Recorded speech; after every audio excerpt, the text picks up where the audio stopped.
Peu de gens le savent, mais au Moyen Âge, le cannabis n'est pas seulement cultivé pour fabriquer cordages et tissus.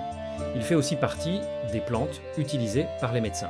Cette page manuscrite, datée de 1323, nous montre précisément comment. Elle provient d'un herbier médiéval, appelé De Herbis, un type de manuscrit utilisé comme guide de médecine pour les médecins, apothicaires et moines. Mais ce savoir est bien plus ancien. Le texte remonte à l'Antiquité tardive et s'inspire d'auteurs médicaux grecs comme Dioscoride ou Pline l'Ancien, qui décrivaient déjà le cannabis plus de 1000 ans auparavant. Dans ce manuscrit, le chapitre est clairement identifié, Capitulum 115 de Cannabo Silvatico, traduit par du chanvre sauvage. L'illustration montre une plante immédiatement reconnaissable, une représentation stylisée mais très identifiable du cannabis. Le texte décrit plusieurs usages médicinaux.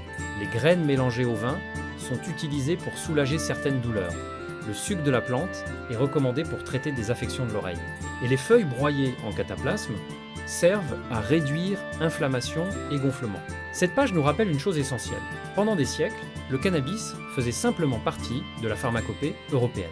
Un savoir transmis depuis l'Antiquité, conservé dans les manuscrits médiévaux, puis poursuivi jusqu'à l'époque moderne avant d'être marginalisé par la prohibition et de susciter aujourd'hui un regain d'intérêt scientifique et médical.